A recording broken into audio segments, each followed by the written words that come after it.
Hello students. आज हम लोग BA final year paper first के अंतर्गत 18वीं शताब्दी में भारत, जिसकी कि हम लोगों ने पिछली क्लास में शुरुआत की थी, और उसके अंतर्गत हम लोगों ने अवध, कर्नाटक, हैदराबाद जैसे राज्यों के बारे में जाना था कि वहाँ पर किस प्रकार से नए स्वतंत्र राज्यों की स्थापना होती है।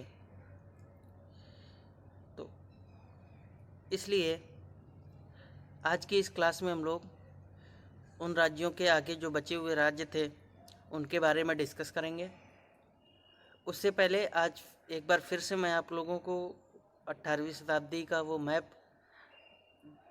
आपके सामने दिखाने का प्रयास करता हूँ, जिसमें से आप लोग उस समय की राजनीतिक स्थितियों को समझ पाने में सक्षम रहेंगे और ये समझ पाएंगे कि किस प्रकार से उस समय जो है राज्य थे और कहाँ कहाँ स्थापित थे।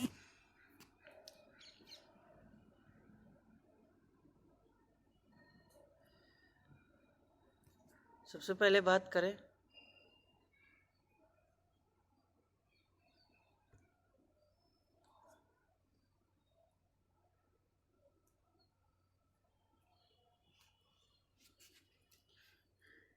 ये कर्नाटक का राज्य था जो हम लोगों ने देखा था।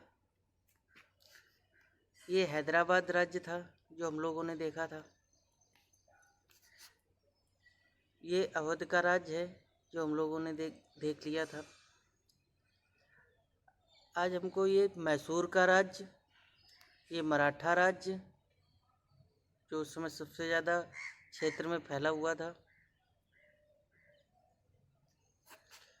बंगाल,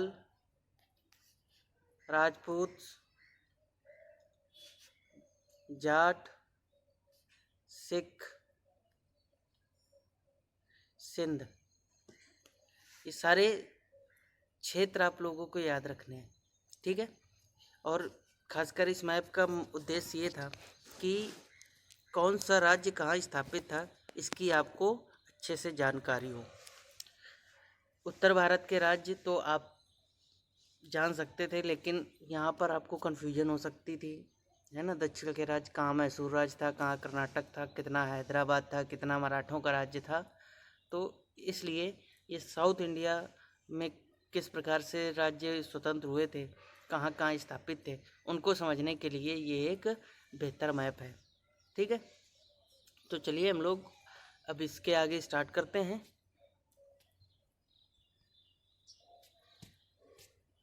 बात करते हैं भरतपुर राज्य की।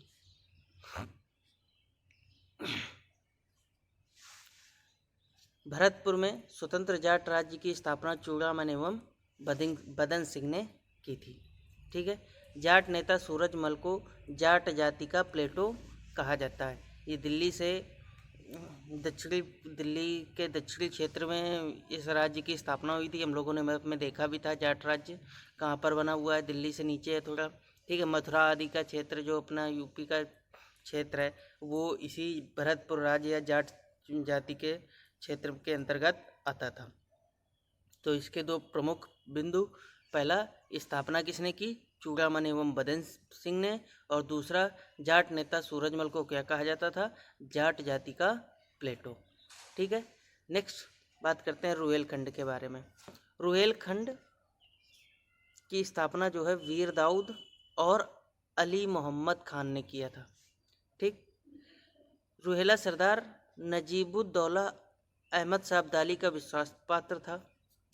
उत्तर प्रदेश में फर्रुखाबाद के आसपास बंगस पठानों ने 1774 में एक स्वतंत्र राज्य की स्थापना की, जिसे मोहम्मद खां बंगस ने अपना जो है नेतृत्व प्रदान किया, ठीक है। तो ये स्वतंत्र रुहेलखंड की स्थापना जो है वीर दाऊद और अली मोहम्मद खान के समय हुई। ये अली मोहम्मद खान वही मोहम्मद खान बंगस, ये बंगस पठान थे, और कब हुई, 1714 में, ठीक है। और ये अवध का उत्तरी क्षेत्र जो कि जिसमें फर्रुखाबाद, बरेली, इस तरह के क्षेत्र जो आज के हैं, ये क्षेत्र इसके अंतर्गत आते हैं। तो वो सारे क्षेत्र जो है किसका, रुहेलखंड रुहेलखंड का हिस्सा थे। नेक्स्ट हम लोग बात करते हैं मैसूर राज्य के बारे में। ये राज्य मोस्ट इम्पॉर्टेंट है, आप लोग इसको थोड़ा ध्यान से देखिएगा। तालीकोटा के निर्णायक युद्ध जिसने विजयनगर साम्राज्य का अंत कर दिया। विजयनगर और बहमनी ये दो प्रमुख साम्राज्य थे मध्यकालीन भारतीय इतिहास में, हम लोगों ने देखा था। तो उनके बीच तालीकोटा का 1565 में एक प्रसिद्ध युद्ध होता है, ठीक है, जिसके बाद से विजयनगर साम्राज्य जो है वो समाप्त होने की कगार पर आ जाता है और उसी के स्थान पर धीरे धीरे करके एक मैसूर राज्य जो है उत्पन्न होता है। मैसूर पर वाडियार वंश का शासन था। इस वंश के अंतिम शासक चिक्का कृष्णराज द्वितीय के शासनकाल में राज्य की वास्तविक सत्ता देवराज और नंजराज के हाथों में थी। चिक्का कृष्णराज के समय दक्कन में मराठों, निजामों, अंग्रेजों और फ्रांसीसियों में अपने अपने प्रभुत्व को लेकर संघर्ष चल रहा था। मैसूर इस समय मराठों और निजाम के बीच संघर्ष का मुद्दा बना था, क्योंकि मराठे लगातार मैसूर पर आक्रमण कर उसे वित्तीय और राजनैतिक दृष्टि से कमज़ोर कर दिया था। दूसरी ओर निजाम मैसूर को मुगल प्रदेश मानकर इस पर अपना अधिकार समझते थे। ठीक है, अभी तक की स्थितियाँ ये है कि सभी की नज़र पड़ी है, लेकिन 1749 ईस्वी में नंजराज जो मैसूर राज्य में राजस्व और वित्त नियंत्रक था ने हैदर अली को उसके अधिकारी सैनिक जीवन के शुरू करने का अवसर दिया। ठीक है, यानी कि उसने हैदर अली को अब मैसूर राज्य की सेवा में रखना प्रारंभ किया, सैनिक सेवा में। अब हैदर अली के आने के बाद मैसूर राज्य की स्थितियां बड़ी तेज़ी से परिवर्तित होती हैं और फिर वो जो है हैदर अली के नेतृत्व में ही स्वतंत्र मैसूर राज्य की स्थापना भी होती है। अब यहाँ पर क्या था, 1755 में हैदर अली डिंडीगुल का फौजदार बना। इसी समय मैसूर की राजधानी श्रीरंगपट्टनम पर मराठों के आक्रमण का भय जो है वो व्याप्त हो गया। परिणाम स्वरूप हैदर अली को राजधानी की राजनीति में हस्तक्षेप कर नंजराज एवं देवराज को राजनीति से संन्यास लेने के लिए विवश किया। ठीक, तो यहीं से अब सत्ता किसके पास आ गई, हैदर अली के पास। मैसूर राज्य के हैदर विरोधी गुट ने मराठों को मैसूर पर आक्रमण करने के लिए आमंत्रित किया। 1760 में हैदर मराठों द्वारा पराजित हुआ, लेकिन शीघ्र पानीपत के तृतीय युद्ध में हुई मराठों की पराजय जो हम लोगों ने देखी, 1761 में पानीपत के तृतीय युद्ध में इनकी पराजय होती है। पराजय ने हैदर को अपनी स्थिति को मजबूत करने का अवसर दिया। 1761 ईस्वी तक हैदर के पास मैसूर की समस्त शक्ति केंद्रित हो गई। डिंडीगुल में हैदर अली ने फ्रांसीसियों की सहायता से 1755 में एक शस्त्रागार की भी स्थापना की। ठीक है, तो ये आधुनिक शस्त्रागार था। इसके बाद फिर हम लोग आंग्ल मैसूर युद्ध, 4 आंग्ल मैसूर युद्ध होते हैं, हैदर अली और इसका जो पुत्र था टीपू सुल्तान, ठीक, इन दोनों के बीच। यानी कि फिर 1799 में टीपू सुल्तान की मृत्यु होती है और तब तक ये राज्य जो है स्वतंत्र रूप से शासन करता है। तो इसके बीच 4 आंग्ल मैसूर युद्ध होते हैं। वो युद्ध जो है हम लोग आगे भी सिलेबस में चारों युद्ध के बारे में पढ़ेंगे, ठीक है, जानेंगे। तो इसलिए इसके अंतर्गत हम लोग आज यहीं तक रखते हैं। आगे की जानकारी जो है नेक्स्ट टॉपिक्स में हम लोग इसको कवर कर लेंगे। तो यहाँ तक आप लोग ये याद रखना कि मैसूर राज्य को जो है किसने स्वतंत्र रूप से सत्ता हथिया ली थी, हैदर अली ने। अब बात करते हैं बंगाल की। मुगलकालीन सूबों में बंगाल सबसे धनी प्रांत था। अपनी समृद्धि और राजधानी दिल्ली से दूर होने के कारण यहाँ के शासक पराया केंद्रीय सत्ता के विरुद्ध विद्रोह करते रहते थे।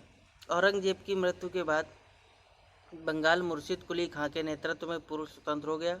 1701 में मुर्शिद को औरंगजेब ने बंगाल का सूबेदार नियुक्त किया था। मुर्शिद कुली एक साथ बंगाल, बिहार, उड़ीसा का सूबेदार था। मुर्शिद कुली ने 1704 में बंगाल की राजधानी को ढाका से हटाकर मुर्शिदाबाद जो है हस्तांतरित किया था। मुर्शिद कुली खां ने बंगाल में नई भू राजस्व व्यवस्था के अंतर्गत किसानों को तकावी ऋण प्रदान किया तथा बंगाल में इजारेदारी प्रथा को बढ़ावा दिया। वैसे इजारेदारी व्यवस्था से किसानों के शोषण में तेजी आई, लेकिन सरकारी खजाने में धन की मात्रा में वृद्धि हुई। इजारेदारी का मतलब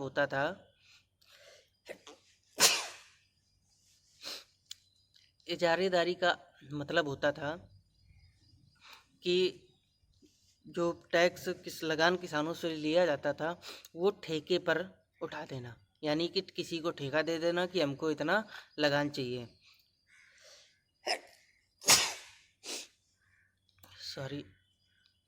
हमको इतना लगान चाहिए। जब उतना लगान मिल जाता था तो बाकी शेष बचा हुआ जो लगान होता था वो ठेकेदार अपने पास रखता था। तो इस पूरी व्यवस्था को, ठेकेदारी व्यवस्था को क्या कहा जाता था? इजारेदारी प्रथा। नेक्स्ट, मुर्शिद कुली खां ने स्वतंत्र होने के बाद भी मुगल सम्राट के प्रति निष्ठा जताते हुए उन्हें वार्षिक कर और नजराने भेंट में देता रहता था, क्योंकि वह मुगलों का विश्वास अपने ऊपर बनाए रखना चाहता था। यानी कि वो शासन तो बिल्कुल स्वतंत्र रूप से कर रहा था, लेकिन बस दिखावा मात्र जो है वो दिल्ली के मुगल आधिपत्य का करता था। और वो दिखावा किस प्रकार से था? वार्षिक कर भेज करके और नजराने भेंट करके। मुर्शिद को बंगाल में नई जमींदारी पर आधारित कुलीन वर्ग का जनक माना जाता है। उसने व्यापार की गति को बढ़ाया। 1726 में मुर्शिद कुली की मृत्यु के बाद शुजाउद्दीन अगला बंगाल का नवाब बना। शुजाउद्दीन ने अली वर्दी खां को 1739 में बिहार का नायब नाजिम नियुक्त किया। इसी समय शुजाउद्दीन की मृत्यु हो गई। शुजाउद्दीन के बाद उसका पुत्र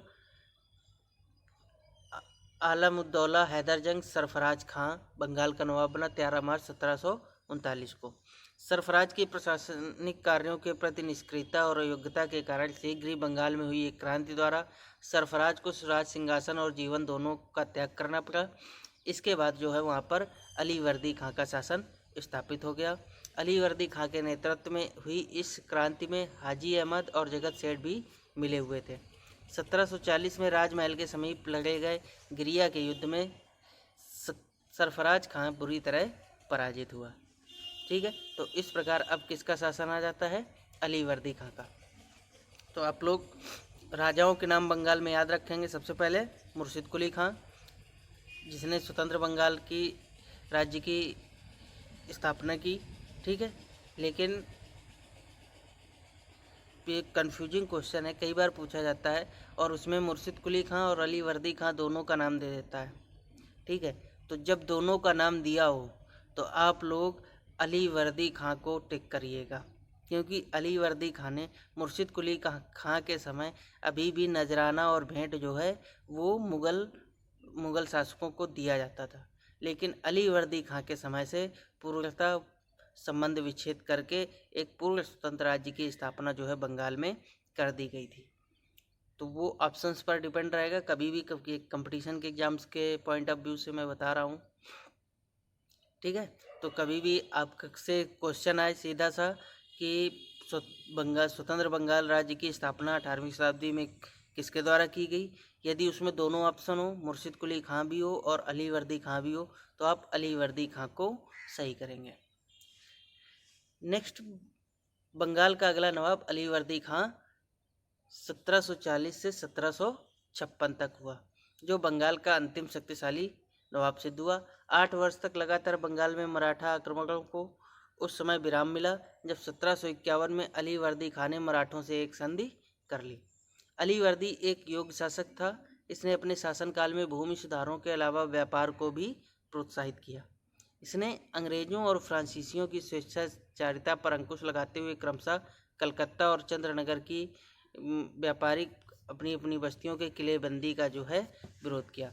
जो फ्रांसीसी और अंग्रेज थे ये अपनी जो बस्ती थी उसको किलेबंदी करने का प्रयास करते रहते थे, जिसको कि अली वर्दी खां ने पूर्णतः जो है मना कर दिया था। अली वर्दी खां के शासनकाल के अंतिम दिनों में अंग्रेजों ने कलकत्ता की किलेबंदी प्रारंभ कर दी थी। दूसरी ओर मराठा आक्रमणों ने भी इस समय नवाब को तंग किया। 1756 में जल शोध की बीमारी से अली वर्दी खां की मृत्यु हो गई। अली वर्दी खां ने यूरोपियों के बारे में कहा कि यदि उन्हें छेड़ा ना जाए तो वे शहद देंगी, और यदि छेड़ा जाए तो काट काट कर मार डालेंगी।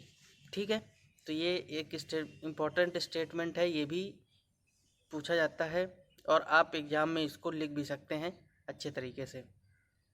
अलीवर्दी की मृत्यु के बाद उसका नाती सिराजुद्दौला जो है बंगाल का नवाब बना, जिसके लिए बंगाल का शासन फूलों का सेज नहीं बल्कि कांटों की सेज जो है साबित हुआ। और सिराजुद्दौला के समय ही हम लोग देखते हैं कि प्लासी का युद्ध लड़ा जाता है 1757 में, और उसके बाद बंगाल में हम कहें एक तरह से अंग्रेज़ों का जो प्रभुत्व है वो स्थापित हो जाता है। ठीक है, तो इसमें प्रमुख कौन कौन से शासक? सबसे पहले मुर्शिद कुली खां, फिर शुजाउद्दीन, फिर सरफराज, फिर अलीवर्दी खां, और सबसे इसके बाद जो अंत में सिराजुद्दौला। ठीक है, इतने नाम अंग्रेज़ों के प्रभुत्व में जाने से पहले बंगाल के शासकों का आप लोग याद रखेंगे। ठीक है, तो ये था पूरा 18वीं शताब्दी में भारत। ठीक है, जिसके बारे में हम लोगों ने 2 क्लासेस के माध्यम से जाना। तो चलिए अब इसके आगे नेक्स्ट जो भी टॉपिक होंगे वो हम लोग नेक्स्ट क्लास में देखेंगे। तो आज की क्लास हम लोग यहीं पर समाप्त करते हैं। Thank you.